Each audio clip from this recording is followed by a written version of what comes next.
Las Vegas Discount.net's the best there is. Save up to 50% on your next Vegas trip. And travel, rental, shows, and tours. Find the deals you're looking for. Las Vegas Discount.net. Las Vegas Discount.net. If you're going to Vegas for deals that are the best, visit Las Vegas Discount.net.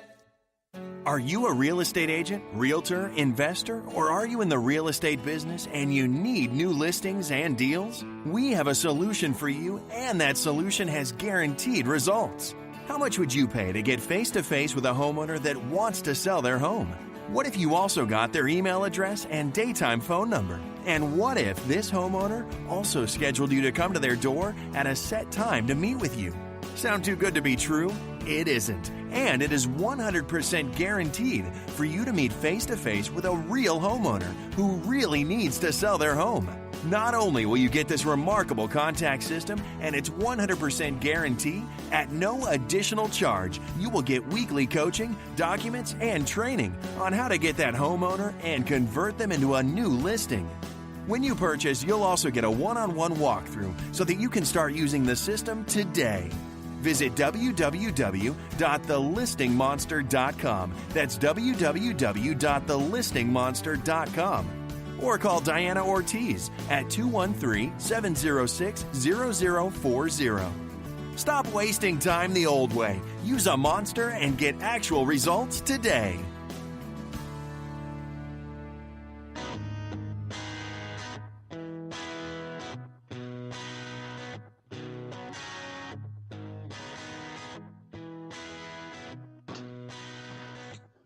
All right, David. So last week there was a recession hit.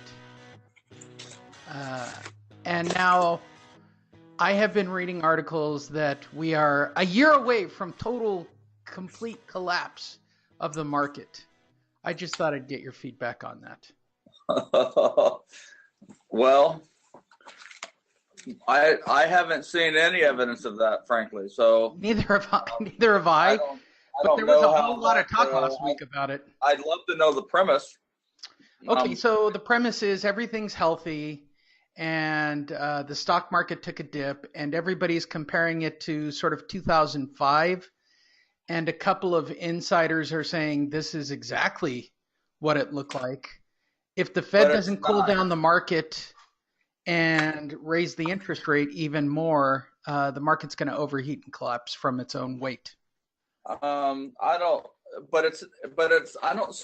doesn't seem that, defaults aren't rising at a rate that would indicate that that's really an issue. In fact, I think most reports are reporting them down, year over year. It continues to decline. That doesn't mean that there's, still not, a couple of million of people who need help out there. But even if you got 4%, if you got 50 million mortgages in the country, 50 million times 0.04, that's 2 million. So that's 2 million people who potentially need our help. So, which is more than for sale by owners. Okay. Probably more than expireds. It's a really great pool of people that we can work. The other thing is that the market seems to be steady. The market is down year over year, but you're not seeing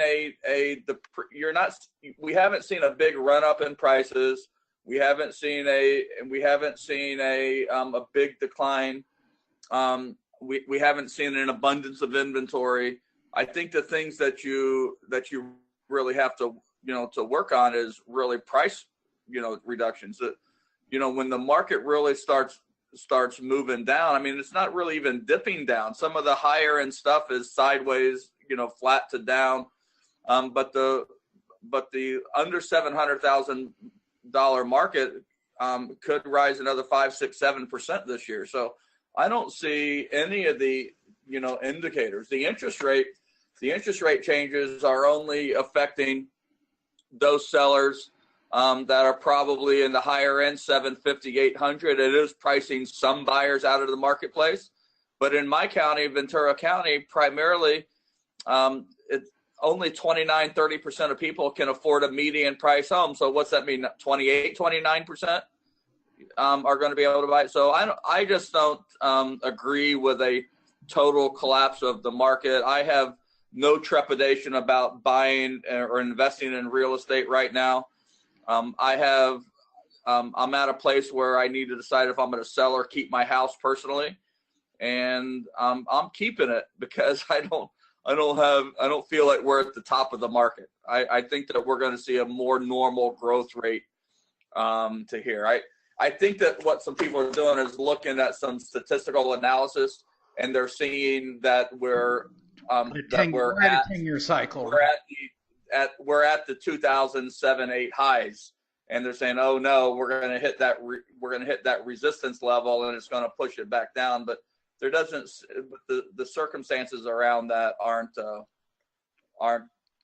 don't seem to support that, at least in my opinion. I have no fear about that. At the moment, I would agree with that.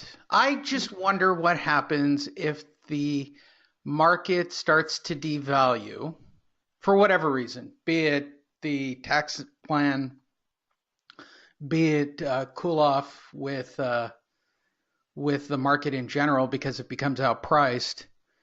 So the people who bought at the top of the market, now that they know that they cannot, they'll do the stop paying and do the loan mod routine. If that isn't a waterfall effect. Well, I don't. I may be in a different, maybe working with a different demographic than some of the other people, but I don't have any indication. I'm not even getting questions about that. Nor do I think that banks are going to play the strategic default game this time around. I think that what we're seeing is the resumption of normal, for all practical purposes. We are seeing, we have started seeing some interest only loans come in. We're not seeing any neg ams. That was part of the problem. We had all the millions of negative amortization loans where the loan balance was going up every single month, but nobody cared because the house was appreciating more than the loan balance was. So we don't really have those impacting. We have some of, we're seeing 7-year and 10-year ARMs, adjustable rate mortgages, but they're having to qualify them based on fully amortized payments. So, you can't qualify on the interest only payment. You have to qualify on the fully adjusted, fully amortized, payment. So people are, people that are getting those loans are only people who can qualify for those loans. And that's just, so I think the world is very different than it was in 2007 and 8. And I don't see that coming to play. I think that we're going to continue to have the outlook. No, I think it is positive. I think it's good to be, I think it's a really good time to be in the real estate business. I think that we're going. I think if you're working a niche, I think it's a great time to be in the real estate business. I think if you're a traditional realtor looking through your traditional means of marketing right now, I think most realtors are struggling with this lack of inventory thing. And let's not forget, I firmly believe that the online brokerages took a big bite out of the action last summer. And especially with Zillow talking about buying realtor.com, if that can actually go through. I think just traditional, like everybody's belief that I can purchase a funnel and go online and make that work immediately for me, or that the door knocking, cold calling mailer game is still out there. Nobody's really addressing marketing to find new business. And I think that's one of the things that's making the market so difficult. Nobody has invested the time or the effort into finding new and inventive ways to produce listings. I'm sure there are people out there who want to sell. It's just, how do you get to them? Well, this is what we talk about every day in my office. Okay, so this is exactly true. So we run a number of different funnels. So you want me to give some insight into what we're doing to get listings today? Yeah, absolutely. In fact, the question from Jose is, he has 120 leads. How can I get them to listen to me? You're about to hear it, Jose. I would love to hear what you've got, David. For those who are new or newer to the call, because I know we have new students, this is David Bartels. Once again, I'll keep saying it because we have had an influx of new monster students over the last couple of weeks. David Bartels is with Home Loan Advocates. If you have a short sale or something that is distressed, he will be speaking at the April event.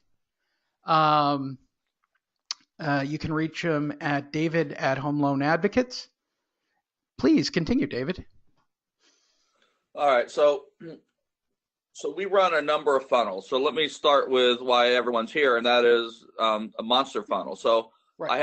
I have a full-time tagger, and then I have somebody who goes out and does all the first meetings, and then I go out on second or third meeting as needed. And we're tagging everything in our market. Okay, so the tagger is a real estate investor. The first call